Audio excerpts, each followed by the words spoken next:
Ladies and gentlemen, I'm right here with you. I'm in the trenches with you. I'm pushing through, getting the videos out. I'm waking up real late. It's tough, you know? We have big dreams, big goals. We like to stay up nice and late, get the content out.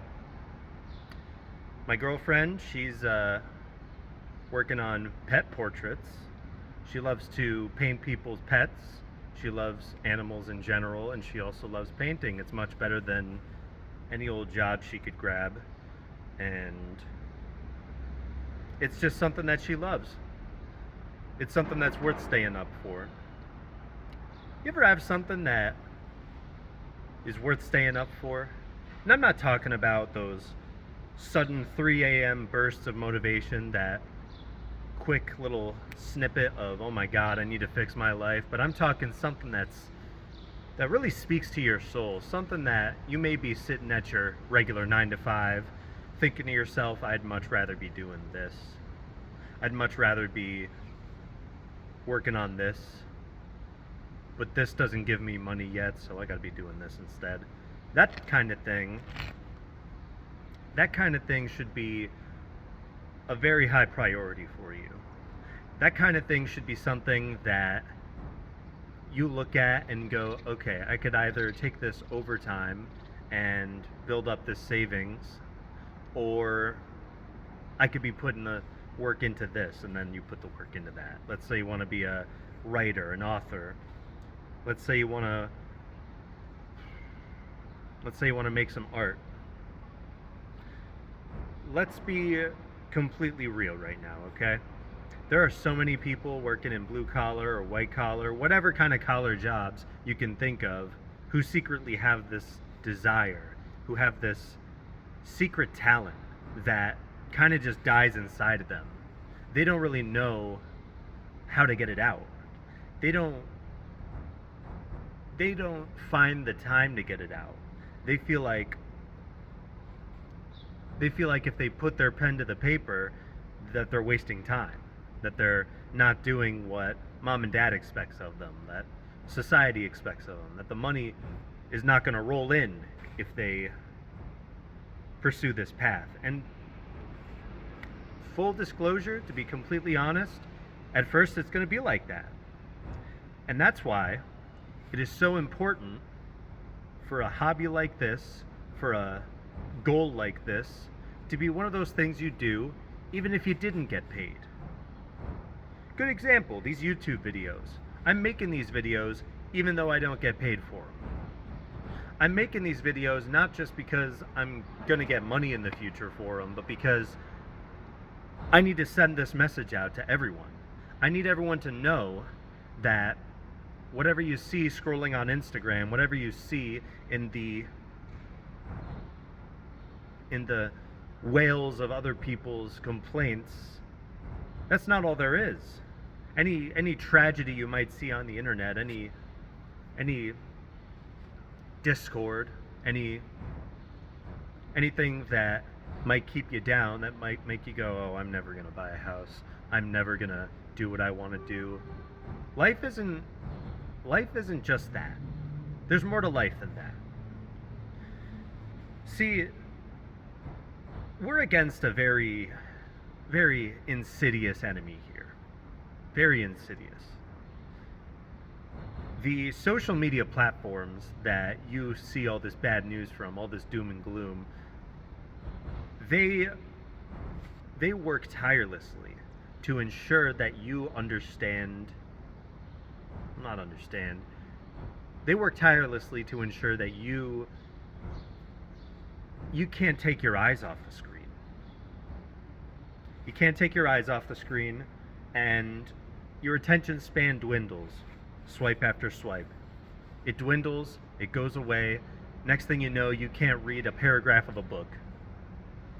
You can't pay 2 seconds of attention to something tragic happening in this world. They feed it to you, they offer it to you, they give you what's going on in Gaza or Iran or any of these places that are just getting ravaged. They give it to you because they need you to fully understand it and subconsciously choose not to address it or do anything about it. They just want you to sit there in terror. They want you to not be able to pay attention to it long enough to even do anything about it. Social media is just not good for you. It does more than just dwindle your attention span. It shows you all the reasons you should be afraid, all the reasons you should not pursue what you want. It gives you that, it feeds that doubtful part of your mind, that part that says, oh, you want to be an author. Oh, you want to sell your art. Wow. What are you, lazy? Fat chance you'll be able to do that. You know that feeling in your head. It's not even a coherent thought. It's just a feeling at this point. A feeling that tells you, well, you're not good enough. You're not good enough to be one of those people who can just work from home, who can make their living doing what they love to do.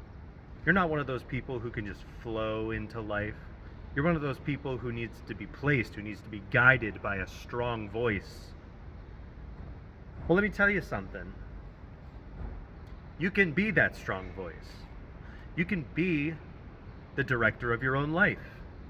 You don't have to submit to this. You don't have to agree to this. If you want to go help the people in Gaza, if you want to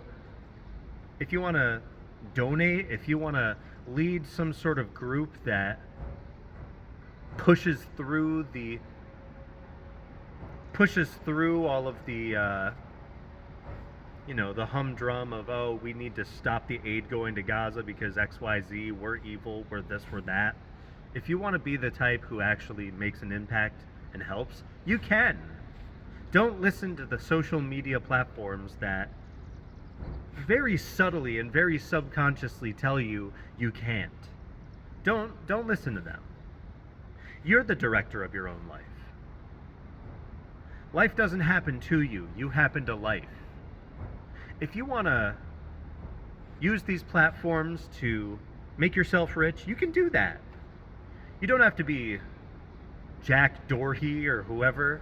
You don't have to be some insufferable twit. Gets himself arrested for standing in the middle of the street making YouTube videos, causing drama. He's probably not even on YouTube. He's probably somewhere else. But anyways, you can be your authentic self, and I promise you, it'll be something that people jive with eventually if you really unlock that genuine self, that authentic self, that self that's been buried by hopelessness, by doubt, by noise. I don't want to sit here and just shoot noise at you that you have to pay attention to. So I'm doing a little bit of homework, and I'm giving you a little bit of homework. Post something to the internet. Make it as genuine as you possibly can, and keep it going. If you live in the year 2026, you should be doing that. There is no disadvantage to having a following. I cherish my following. I'm so grateful for the people who click on this video. And I'm so grateful to be here and to have this outlet, to have this glimmer of hope, and to be a glimmer of hope. And you know what? That's all I got for you. So go do that. Bye-bye.